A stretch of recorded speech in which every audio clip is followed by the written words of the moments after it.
예, 오늘 우리 이제 제사의 종류, 제사에 대해서 한번 성경에 나오는 제사에 대해서 쭉 한번 다 우리 짧은 한 30분간 훑어보는 그런 시간을 갖겠습니다. 이 제사를 우리가 공부할 때 일단 우리가 생각해야 되는 것은 제사라고 하는 것 자체, 구약에 나오는 제사는 예수 그리스도의 모형이다. 하나님께서 제사를 통하여 뭘 하고자 하시는 것입니까? 제사를 통하여 인간과 하나님의 관계가 제사를 통하여 이루어지는 것이죠. 제사를 통하여 하나님께 자기 삶을 드리고, 제사를 통하여 하나님 앞에 감사와 찬양을 드리며, 제사를 통하여 우리의 죄를 사함받고, 제사를 통하여 하나님과 화목하게 되는, 제사는 하나님과 인간의 만남의 자리가 바로 제사의 자리다. 제물은 우리의 마음의 표시요, 그 제물은 우리의 죄를 속하는 그렇게 하나님께 드려지는 것이다. 그 하나님과 우리의 만남의 다리를 놓으신 분은 바로 예수 그리스도다. 그러니까 모든 제사는 궁극적으로 예수 그리스도의 모형이요, 예수 그리스도를 예표하는 것이다. 이렇게 우리가 개념을 가지고 구약의 제사를 공부하시면 되겠습니다. 제사 하면은 레위기 1장부터 5장까지 매 장마다 각 다른 제사를 5개를 설명을 해 놓으셨어요. 레위기를 시작하면서 그게 제사의 5대 제사라고 불리는 것입니다. 5대 제사가 뭐냐? 제일 처음에 번제, 그 다음에 소제, 그 다음에 화목제, 그 다음에 속죄제, 그리고 5번째로 속건제. 다시 한번 시작. 번제, 소제, 화목제, 속죄제, 속건제. 이것도 보고 하시는 분이 계시네. 외우라고 내가 했더니. 옛날에 한번 제가 목사 고시 때 한번 냈습니다. 고시 원제가 할 때 냈는데 맞춘 사람이 10명 중에 한 2명밖에 안 되더라고요.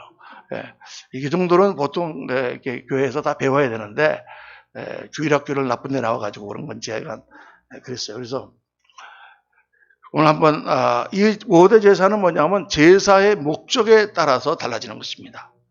목적이 달라요. 5가지가. 자, 번제는 레위기 1장에 나오는 말씀인데 한번 레위기 1장에 발췌해서 5절만 한 절씩 교독하겠습니다. 그는 번제물의 머리에 안수할지니 그를 위하여 기쁘게 받으심이 되어 그를 위하여 속죄가 될 것이요.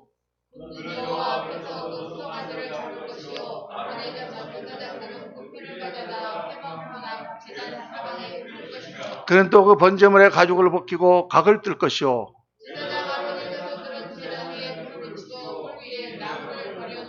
아론의 자손 제사장들은 그 뜬 각과 머리와 기름을 제단 위에 불 위에 있는 나무에 버려놓을 것이며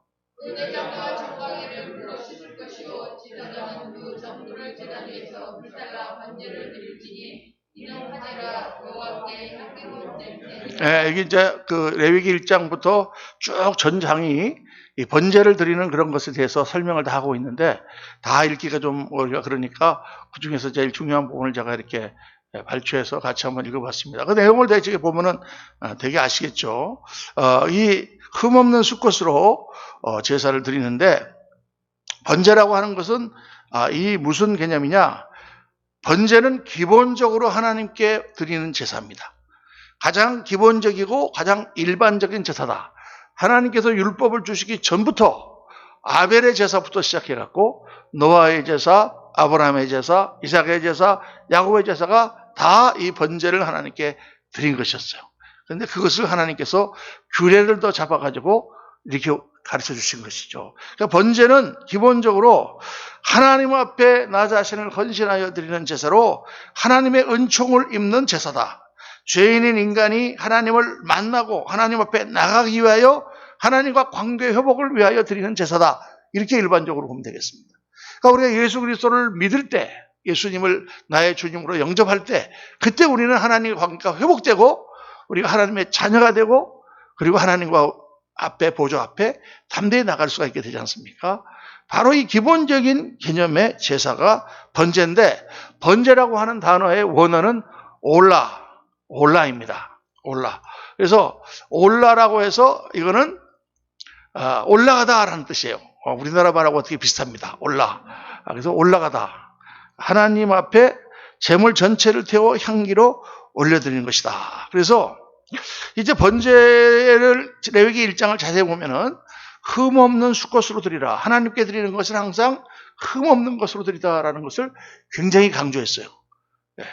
그래서 옛날에 그런 말이 있었지 않습니까? 그런 농담이 있었어요. 어떤 농부가 소가 이렇게 있었는데 하나님 앞에 기도를 했습니다. 하나님, 이 소가 쌍둥이 새끼를 낳으면 제가 한 마리를 하나님께 드리겠습니다. 그래갖고 이제 기도를 했는데 소가 정말 딱 쌍둥이 새끼를 두게 난 거예요. 그러니까 하나는 하나님의 소, 하나는 내 소. 이렇게 해갖고 이제 그 송아지를 막 키우는데 무럭무럭 커가지고 이제 송아지가 상당히 컸는데 어느 날 한 마리가 병이 들었어요. 그러니까 농부가 하나님, 오늘 아침 죄송하게도 하나님의 소가 병이 들었습니다. 이렇게 얘기하더라는 거예요. 아직도 이해를 못하시는 분이 계시네. 소가 2마리가 있는데 병 들었으니까 그게 하나님 거다 이렇게 얘기를 했다는 거죠. 근데 우리가 하나님 앞에 뭐를 드릴 때 정말 흠없는 것으로 드려라. 그것은 가장 깨끗하고 가장 좋은 것으로 드리라. 또 하나님께서 이거와 비슷한 말씀을 하나님께 드릴 때 첫 것을 드리라. 첫 것은 좋은 것이라 그랬고 첫 것은 가장 귀한 것이라고 그랬습니다. 그거 하나님께 드리라. 그런 개념으로 제사를 드리라는 것이죠. 그래서 수컷으로 한정했다. 때로는 소를 드리기도 하고 양이나 염소를 드리기도 하고 비둘기로도 드릴 수가 있어요.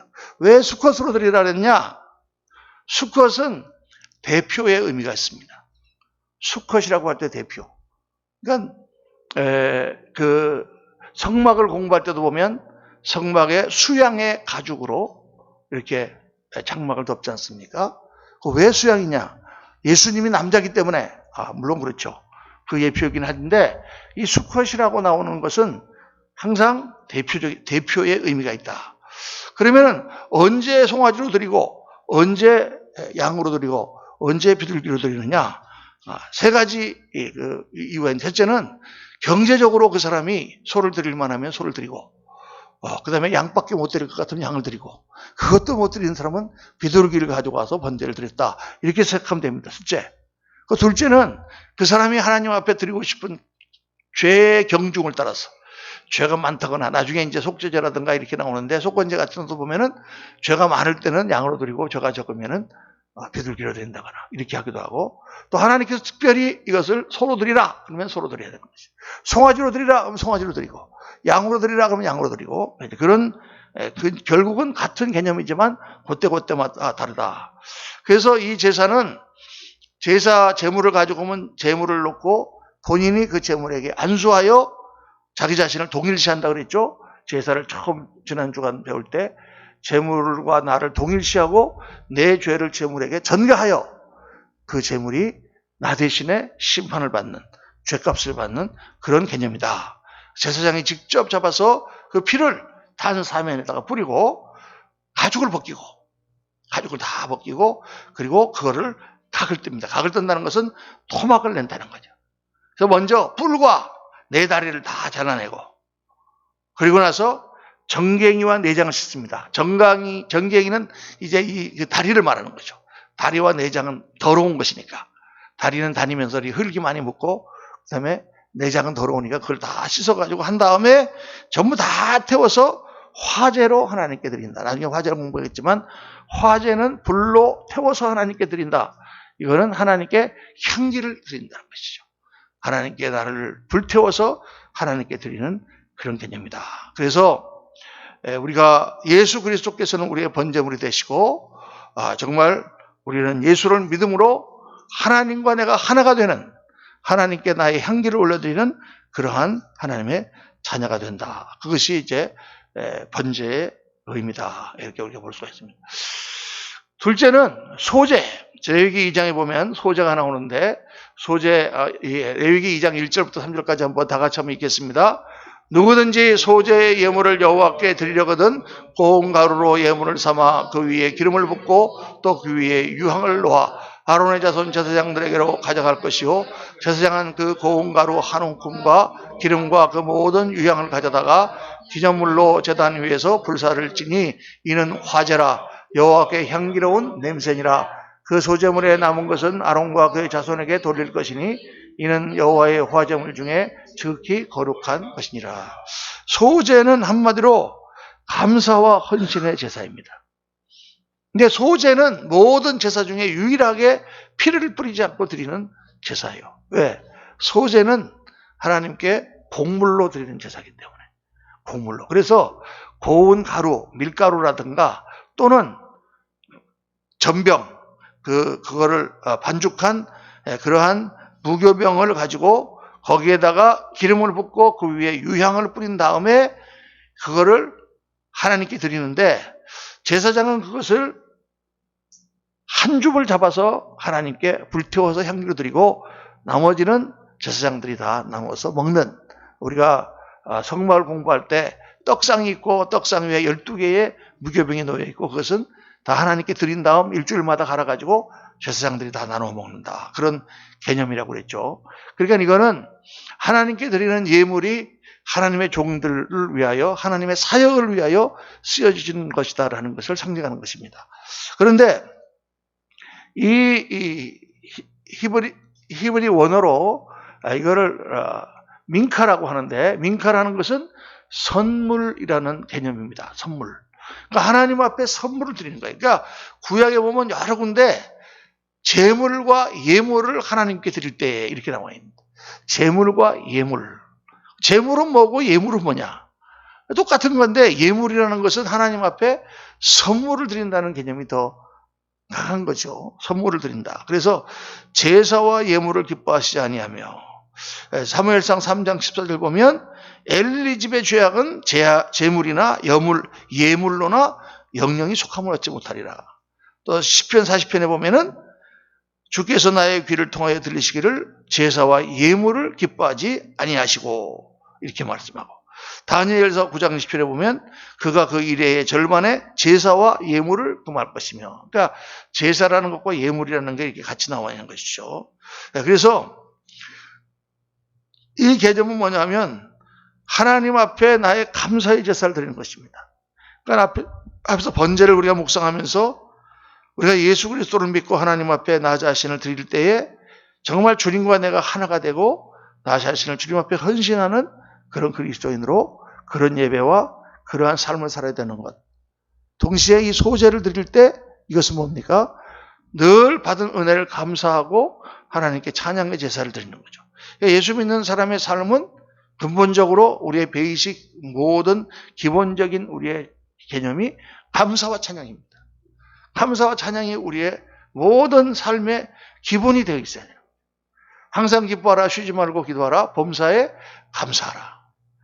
기뻐하라, 기도하라, 감사하라. 사실은 감사할 수밖에 없는 거예요. 왜냐하면 모든 것이 다 하나님께서 주신 것이고 우리가 한 것이 하나도 없기 때문에. 고난을 만났을 때도 너희가 시험을 만나거든 기뻐하라. 왜 기뻐요? 이는 너희들의 고난이 너희를 하여금 인내를 이루고 그걸 통해서 너희가 더 하나님 앞에 가까이 나가게 하기 위한 것이기 때문에. 그러니까 어려움을 만나도 기뻐하라. 감사하라. 이렇게 이제 하나님 말씀하시니까. 우리 다니엘서 우리가 공부를 하겠지만은 다니엘서에 보면 그렇지 않습니까? 아무에게도 기도를 하지 말라고 하는 어명에 딱 도장이 찍힌 것을 알고 다니엘은 가서 다 문을 열어놓고 예루살렘을 향하여 감사하며 기도했다. 기도하며 감사하였더라.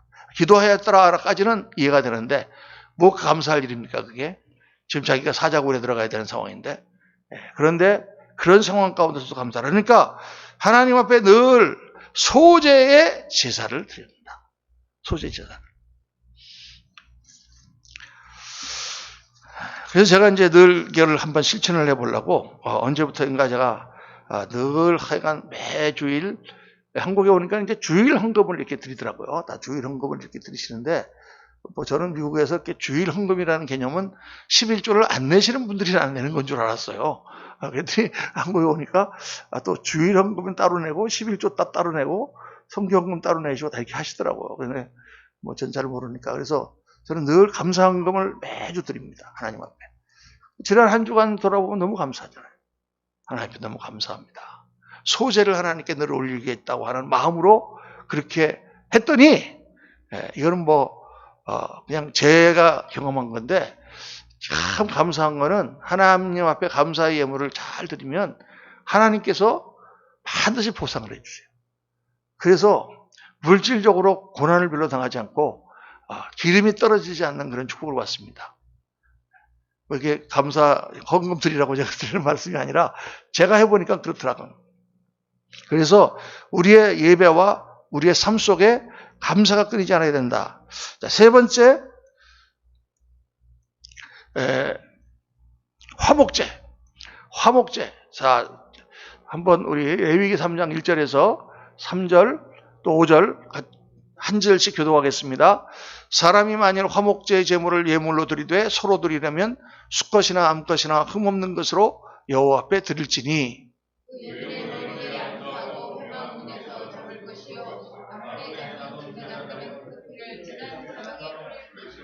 그런 또 그 화목제의 제물 중에서 여호와께 화자를 드릴지니 곧 내장에 덮인 기름과 내장에 붙은 모든 기름과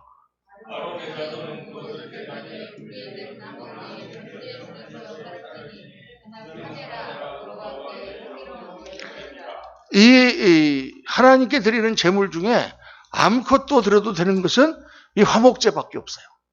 근데 이 화목제라는 개념은 무슨 개념이냐? 하나님과 우리가 화목하여 교제할 뿐만 아니라 사람과 사람 사이도 화목하여 교제한다고 하는 그런 뜻의 제사가 화목제입니다. 그러니까 우리 교회에서 하나님 앞에 예배를 드리고 나서 친교를 하잖아요. 그러니까 어떤 분은 그렇게 친교도 예배다. 어떤 예배냐? 친교는 일종의 화목제다. 하나님 앞에 예배를 드리고 성도들이 다 그 하나님 앞에서 같이 상에서 떡을 나누며 같이 교제하는 화목제다. 그래서 아무것도 드리는 거다. 남녀가 구분이 없으니까. 그래서 하나님과 이것은 화합하며 교통하는 제사로 여기 앞에 감사원형 제사는 아닙니다. 그건 아까 소제인데 잘못 제가 했습니다. 제사로 암수를 드렸고 화목제의 원어는 제바크슈라밈인데 이것은 화해한다, 조정한다라는 뜻입니다. 그래서 피와 기름은 태워서 하나님께 드리고 나머지 고기는 제사장과 제사를 드린 사람들이 서로 나누어 먹었다. 그러니까 여기서 우리가 로마서에 나오는 것처럼 예수 그리스도는 하나님 앞에 뭐가 되었다? 화목제물이 되었다 그랬습니다.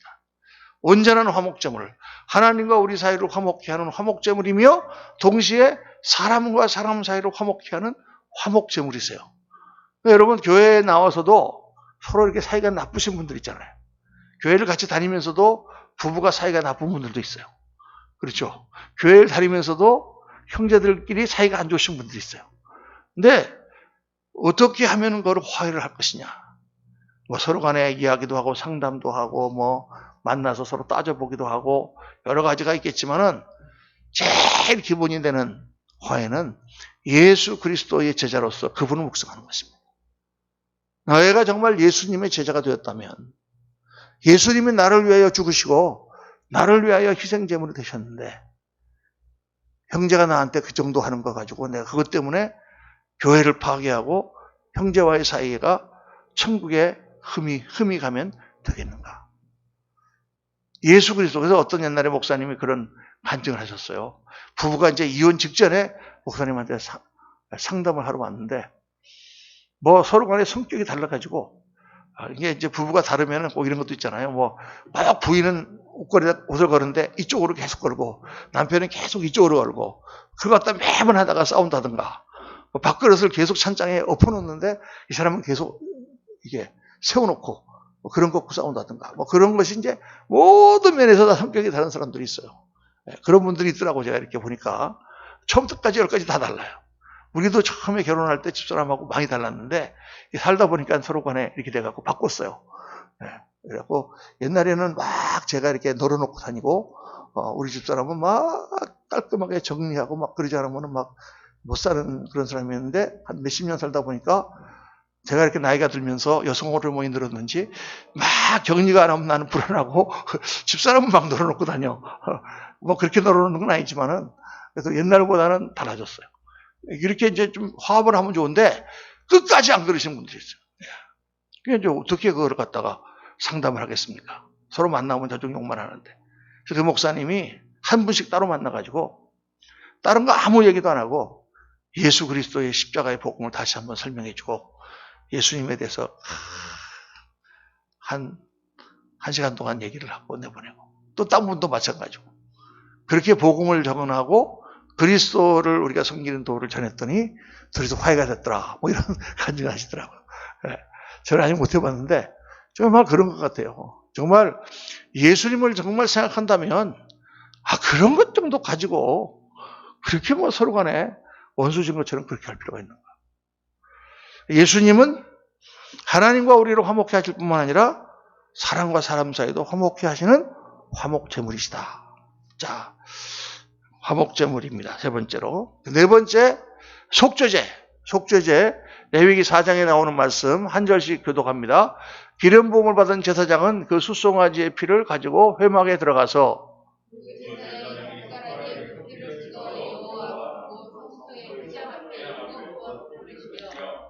그 송아지의 가죽과 그 모든 고기와 그것의 머리와 정강이와 내장과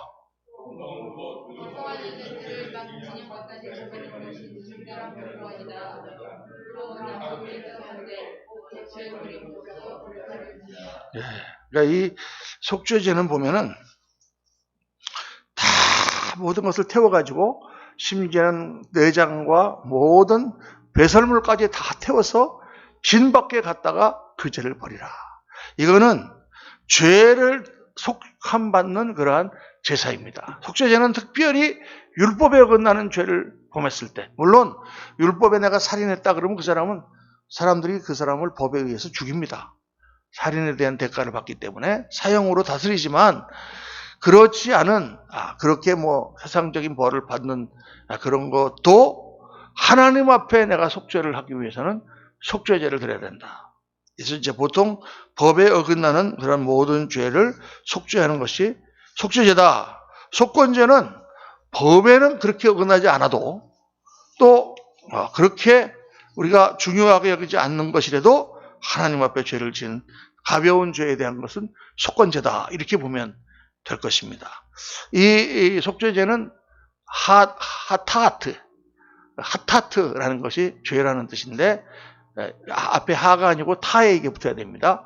하타트. 그래서 그게 이제 속죄 제사다 이런 뜻인데 이 말은 죄를 속하는 거다 그런 뜻이에요. 그래서 이거는 향기로운 냄새의 제사가 아닙니다. 이거는 하나님께 드리는 것보다 자신을 위하여 속죄하는 그러한 의미입니다. 하나님께 올려드리는 것보다는 똑같이 태워드리지만은 올려드리는 것보다는 내가 하나님 앞에 회개하고 내가 하나님 앞에 죽는 그런 제사가 바로 속죄제다. 그래서 피를 뿌리고 제물 전체를 태워드리고 죄는 진 밖에 갔다가 버렸습니다. 레위기를 보면은 레위기의 4가지 사장에 제일 처음에는 제사장을 위하여 속죄제를, 그 다음에는 이스라엘 백성을 위한 백성의 속죄제, 그 다음에 족장들이 죄를 범했을 때 족장들을 위한 속죄제, 그리고 마지막으로 평민들을 위한 속죄제, 이렇게 쭉 똑같은 것들이 쭉 나와 있습니다. 그러니까 지위 고하를 막론하고 하나님 앞에 죄는 다 사함을 받아야 되고 직분에 따라서 그 죄가 또한 달라집니다. 높을수록 더 큰 제물을 드려야 돼요. 왕이 범죄하면 더 큰 제물을 드려야 돼요. 평민이 범죄하면 조금 작은 제물을 드리고. 그러니까 이거는 이런 규정을 보면은 교회나 사회에서 지도자의 자리에 올라가는 사람들은 죄값이 더 크다. 그렇게 볼 수 있는 거죠. 더 크게 속죄를 해야 된다. 왜냐? 그만큼 다른 사람들을 다스리고 앞서 이끌고 가는 특권을 가진 만큼 책임도 그만큼 크다. 그런 뜻입니다. 그래서 하나님 앞에 이렇게 드려지는 제사가 바로 속죄제다. 속건제는 사람들이 이제 속죄제하고 많이 혼동되고 옛날에는 이 속건제라고 번역되어 있던 그거를 새로 성경이 바뀌면서 속죄제라고도 번역을 다 해놨어요.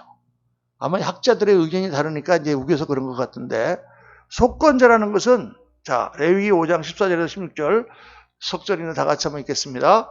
여호와께서 모세에게 말씀하여 이르시되 누구든지 여호와의 성물에 대하여 부지중에 범죄하였으면 여호와께 속건제를 드리되 내가 지정한 가치를 따라 성소의 세겔로 몇 세겔 은에 상당한 흠없는 수양을 양떼 중에서 끌어다가 속건제로 드려서 성물에 대한 잘못을 보상하되 그것의 5분의 1을 더하여 제사장에게 줄 것이요 제사장은 그 속건제의 수양으로 그를 위하여 속죄한즉 그가 사함을 받으리라. 이게 무슨 뜻이냐? 속건죄는 보상 또는 배상의 의미가 있다. 그냥 하나님께 드리는 게 아니라 은세겔로 계산해서 몇 세겔의 은만큼 그 해당되는 양을 잡아드리고 그거의 5분의 1은 제사장에게 주어서 속죄한다. 그런 개념이에요. 그러니까 이 속건죄는 부정함, 정한 정결죄를 범하거나 부정한 것을 만지거나 또는 과실을 범하거나 고의가 아닌 그런 범죄. 그래서 배상에 초점이 맞춰져 있는 거다. 그래서 이 속건죄를 언어로 아쉼이라고 하는데 이것은 의무를 다하지 못하다라는 그런 뜻입니다. 의무를 다하지 못하다. 위반하다. 그러니까 우리나라로 치면은 징역형이 아니라 이거는 벌금형이다. 뭐 이런 개념이죠. 큰 죄가 아니고 큰 죄가 아니지만 그러나 하나님 앞에 잘못하거나 실수하거나 그래서 자기만 아는 죄, 남들은 몰라요. 그러니 율법에 거침이 되지는 않지만 하나님 앞에 양심상 나가서 고백하고 속건제를 드리고 정결케 하는 법을 위반하고 내가 뭐를 만지지 말아야 되는데 손을 씻어야 되는데 안 씻었다거나 이런 정결법을 위반한 그런 죄. 그러니까 무거운 죄가 아니죠. 또 자기 양심에 걸리는 죄, 마땅히 할 일을 안 한 죄, 성물을 잘못 다룬 죄, 부지 중에 범한 죄, 내가 알지 못하는 사이에 사고가 났다거나 나는 그냥 하고 지나갔는데 나중에 보니까 그것 때문에 문제가 됐다거나 그래서 그런 거에 대하여 하나님 앞에 드리는 제사가 속건제입니다. 그래서 이거는 제물도 크지 않아요. 소나 송아지를 드리거나 그러지 않고 뭐 양으로 드리거나 아니면 비둘기 같은 걸로 그렇게 드리도록 이렇게 되어 있습니다. 그래서 이 내용을 우리가 쭉 한번 살펴보면 예수 그리스도는 하나님 앞에 번제물이 되셨다.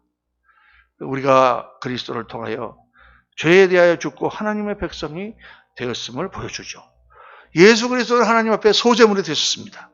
우리가 항상 구원에 대한 또 주님께서 주신 축복에 대한 은혜에 대한 감사와 기쁨으로 살아야 한다. 예수 그리스도는 하나님과 우리 사이를 화목케 하신 화목제물이 되셨습니다. 우리는 기도와 말씀 가운데 하나님과 교제하고 또 형제와 화목해야 한다. 또 네 번째로 예수님은 오늘도 우리의 모든 범죄를 위하여 중보하시는 속죄 제물이다. 우리는 주님 앞에 나가서 죄를 자백하고 죄 사함을 받아야 된다. 요한일서 1장 9절의 말씀처럼 우리가 우리 죄를 자백하면 저는 미쁘시고 로사 우리 죄를 사하시며 모든 불의에서 우리를 깨끗게 하실 것이요. 주님 앞에 매일 나가서 속죄하는 제사를 드려야 한다. 속건죄, 이거는 우리의 마음에 무슨 일이 일어났다거나 양심에 갇히는 그런 일이 있을 때 예수 그리스도는 우리의 속건제물이 되신다. 우리의 마음판에 새겨진 여한 죄도 자백하고 우리가 보상할 때 우리는 양심의 자유와 담대함을 얻을 수 있다. 그렇죠. 그러니까 예수님 우리 에베소서 6장에 보면 너희는 영적 싸움을 감당하기 위해서 뭘 입으라 그랬어요? 하나님의 전신갑주를 입으라. 전신갑주 중에 구원의 투구를 쓰고 그 다음에 뭐예요? 두 번째가 의의 흉배를 붙이고 의의 흉배를 붙이고 그를 새 번역에는 의의 호심경을 붙이고 이렇게 했어요. 호심경이 뭡니까? 호심경. 어렵죠. 보호, 심장을 보호하는 판이다. 그런 뜻이에요. 호심경이 더 어려운 것 같은데 옛 번역에는 의의 흉배를 붙여라. 가슴에 붙이는 흉배. 옛날에 갑옷을 입을 때 앞에 이렇게 붙이잖아요. 그건 뭐를 말씀합니까? 하나님 앞에 떳떳해야 된다는 거죠. 의의 흉배를 붙여야 된다. 우리가 하나님 앞에 죄를 지었거나 우리 마음에 양심에 갇히게 되는 일이 있을 때는 다 주님 앞에 가서 고백하고 주님 앞에 용서함을 받고 양심과 우리의 모든 마음 자세부터 떳떳해야 된다. 예수님은 우리의 속건제물 되신다. 이 5대 제사가 구약에 나오는 제사의 가장 기본적인 개념이고, 그리고 또 오늘 우리가 하나님 앞에 예배드리고 신앙생활 하면서 가져야 되는 기본적인 자세다, 이렇게 볼 수 있습니다. 그리고 이제 또 다른 제사 이름이 나오는데 간단하게 소개하고 오늘 강해를 마치겠습니다.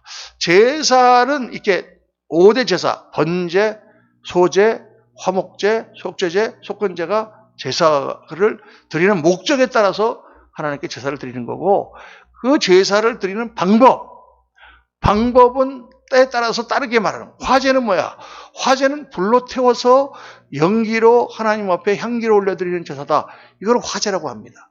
그러니까 번제도 화제로 드리고, 속죄제도 화제로 드리고, 속건제도 화제로 드리고, 소제도 화제로 드리고, 다 화제로 드리는 것이죠. 그래서 그거는 fire offering, 그래서 화제다, 이렇게 말을 씁니다. 또 그 다음에 전제라는 개념이 있습니다. 이거는 부어드리는 제사다. 제물을 갖다 놓고 그 제물에다가 포도주를 붓거나 기름을 붓거나, 그래서 제물에 부어드리는, 그 사도 바울이 디모데 후서에 내가 나를 다 전제로 드려서 하나님 앞에 바쳤다, 이런 말씀이 나오죠. 자기 자신을 다 하나님께 부어드렸다라는 그런 뜻입니다. 여러 가지 제사에서 전제의 개념이 나온다. 그 다음에 요제라는 게 있어요. 요제라는 것은 제물을 흔들어 드리는 제사다.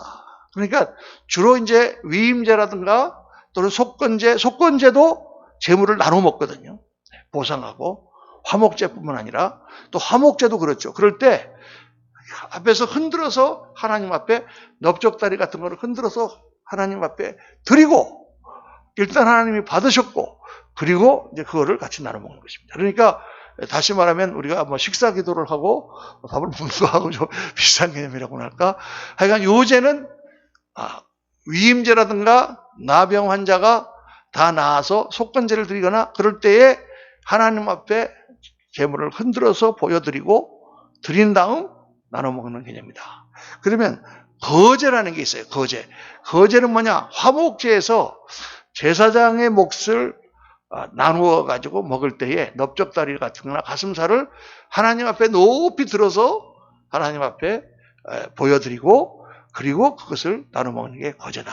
그러니까 이거는 이게 여러분 중요한 것은 아니지만은, 우리가 성경을 공부하고 읽을 때 이런 단어가 나오면 이건 무슨 뜻이구나 하는 걸 알아야 되잖아요. 그러니까 화제는 태워드리는 것이다. 전제는 부어드리는 것이다. 요제는 흔들어 드리는 것이다. 거제는 들어서 하나님께 보이고 그리고 이렇게 나눠 먹는 것이다.